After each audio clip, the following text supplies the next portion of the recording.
नमस्कार, वंदे मातरम। मैं आपका भाई Deepak Raghav, holistic farming coach, trainer and consultant आपका स्वागत करता हूं अपने यूट्यूब चैनल होलिस्टिक फार्मिंग पर। और आज का हमारा विषय है how to improve your immunity through natural farming. और नेचुरल फार्मिंग करके आप अपनी इम्यूनिटी को कैसे बूस्ट कर सकते हैं, क्योंकि आजकल इम्यूनिटी के ऊपर बहुत चर्चा हो रही है। हमारे को भी बहुत फ़ोन आ रहे थे कि इम्यूनिटी के ऊपर कुछ बोलें।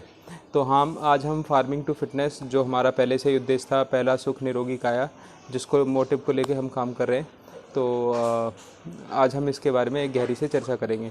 सबसे पहले एक मार्केट में कन्फ्यूजन है, उसको मैं दूर करना चाहता हूँ कि आध्यात्मिक कृषि क्या है।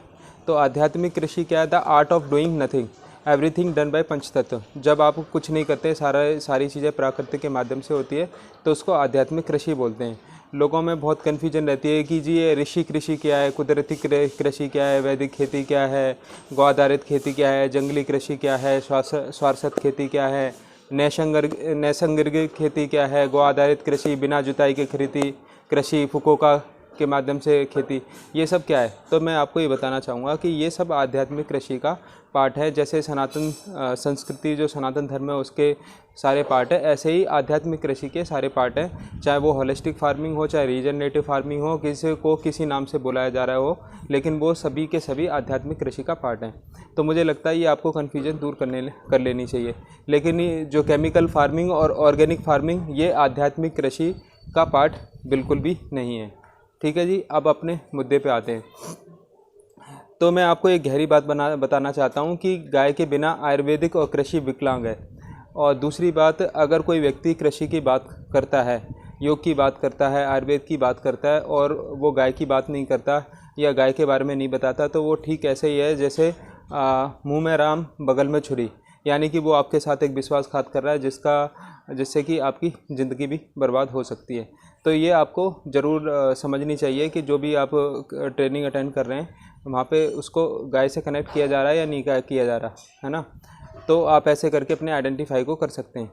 फिर दूसरी बात, जंगल इम्यूनिटी बूस्टर क्या है। हमारे जो जंगल हैं वो हमारे इम्यूनिटी बूस्टर हैं, फूड फॉरेस्ट हमारे इम्यूनिटी बूस्टर हैं, और खरपतवार, जिसको कुछ मूर्ख लोग बोलते हैं खरपतवार, लेकिन मैं बोलता हूँ कि वो हमारी औषधि हैं, ये हमारे इम्यूनिटी बूस्टर हैं। तो आपको इनको समझना पड़ेगा कि जो वीड्स हैं, जो हमारे खरपतवार हैं, है ना, जिनको लोग बाग जानते नहीं, उनके बारे में पूर्ण जानकारी नहीं रखते, इसलिए उनको खरपतवार बोल देते हैं।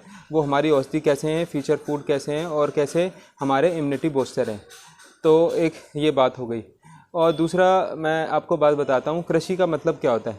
कृषि का मतलब होता है गाय, केंचुआ, तितली, सांप, मेंढक, मधुमक्खी, गिलहरी, इन सब से मिलके बनता है कृषि। और अगर आप किसी खेत पे जाते हैं, फील्ड पे जाते हैं, और वहाँ पे ये आपको सारी चीज़ें नहीं दिखाई देती, तो इसका मतलब वो कृषि नहीं कर रहा है, वो कुछ और ही कर रहा है ना। वो एक षड्यंत्र का हिस्सा है, और वो अपने आप को भी ज़िंदगी बर्बाद कर रहा है, दूसरों की भी ज़िंदगी बर्बाद कर रहा है। तो कृषि की परिभाषा ये है, आप ध्यान रखें। दूसरी एक बहुत अहम बात कि ये WHO ने कहा है ये कि 2050 तक, पहले एक बात बताता हूँ, किसान का बेटा जवान हुआ करता था, जो देश की रक्षा करता था, लेकिन किसान का बेटा आज नपुंसक हो गया है। तो WHO 2050 में कहता है कि पूरे भारत में कोई भी एक ऐसा व्यक्ति नहीं होगा जो जाके अपनी जो सीमा है उसकी रक्षा कर सके। तो हम किस तरह प्रोग्रेस कर रहे हैं, आप इस चीज़ को भी सोचें। तो मैं आपको बताऊंगा कि आज आप अपनी इम्यूनिटी कैसे बूस्ट कर सकते हैं। तो आपको क्या करना पड़ेगा, कुछ चीज़ें रिमूव और रिप्लेसमेंट करनी पड़ेंगी।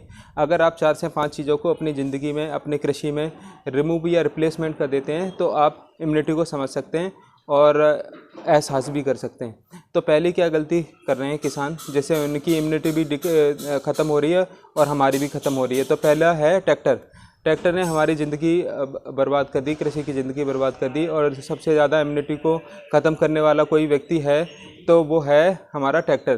तो एक जीरो ट्रिलेज है गाय के, है ना, तो जीरो ट्रिलेज है। और एक कान सिंह निर्माण है, और कान सिंह निर्माण ने कहा है कि राजस्थान में जयपुर सीकर में खेती करते हैं, कि उन्होंने क्या करा है, गाय को मतलब चरा के और वहाँ पे आच्छादन करके खेती करिए, मतलब कि बिना जुताई के खेती हम कर सकते हैं। और ये आप प्रैक्टिकल करें, सोचें, और ये सोचें कि क्या आपको ट्रैक्टर की ज़रूरत भी है या नहीं है, या आपके दिमाग में ये भूसा या कूड़ा ज़बरदस्ती डाला गया है।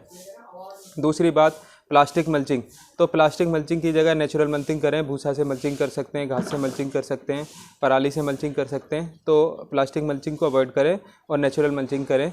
और हाइब्रिड सीड्स की जगह अपने नेटिव सीड्स यूज़ करें। और जो हमारे सिंगल क्रॉपिंग की जगह आप मिक्स क्रॉपिंग करें। और पेड़ों के काटने की जगह अपने खेत में पेड़ लगाएं। अगर और पेस्ट मैनेजमेंट को मैं बताता हूँ, हमारे को कीटों से दिक्कत नहीं है, हमारे को जो कीटनाशक जो छिड़के जाते हैं, जो लगाए जाते हैं, उनसे दिक्कत है। तो आप ये 4-5 चीज़ों का ध्यान रखें तो आपकी इम्यूनिटी बूस्ट होगी, खेत की इम्यूनिटी बूस्ट होगी, ज़मीन की इम्यूनिटी बूस्ट होगी, बीज की इम्यूनिटी बूस्ट होगी, जंगल की इम्यूनिटी बूस्ट होगी, और हमारे जो प्राकृतिक जो जानवर हैं उनकी इम्यूनिटी बूस्ट होगी। तब ये सब कुछ सही रहेंगे, तब हमारी इम्यूनिटी बूस्ट होगी। तो हमारे को जड़ में जाके सोचना पड़ेगा कि इम्यूनिटी कैसे बूस्ट हो सकती है। इनके बिना आप इम्यूनिटी की बात नहीं कर सकते। आप पक्षियों को मार के अपनी इम्यूनिटी नहीं बढ़ा सकते और इम्यूनिटी की बात भी नहीं कर सकते। फिर मैं आपको एक बात बताता हूँ जो बहुत ही ध्यान में देने वाली बात है। हाइब्रिड सीड और जीएमओ सीड्स जो होते हैं वो हमारे बॉडी को और माइंड को कंट्रोल करने के लिए बनाए गए हैं। तो जो व्यक्ति ध्यान करना चाहता है वो हाइब्रिड सीड को उपयोग ना करे, देसी सीड्स को उपयोग करे। और इस देश में एक डेटा है, इस देश में अब कभी क्रांति नहीं हो सकती, क्योंकि जो हाइब्रिड सीड खाने वाला, जीएमओ खाने वाला कभी क्रांति नहीं कर सकता, कभी देश के हित में नहीं सोच सकता, राष्ट्र के हित में नहीं सोच सकता। और आजकल कुछ भी गलत होता जा रहा है, सरकारें कुछ भी गलत करती जा रही है, लेकिन उनके सामने कोई कुछ बोलने वाला इसीलिए नहीं है क्योंकि लोग बाग हाइब्रिड खाते हैं, जीएमओ खाते हैं, उनसे उनका माइंड कंट्रोल होता है। तो मैं आप सभी से विनम्र निवेदन विनती करना चाहता हूँ, थोड़ा सा सोचें, समझें और समझदारी से प्लानिंग करें और फिर सोचें कि आप इम्यूनिटी कैसे बढ़ा सकते हैं। नमस्कार, वंदे मातरम।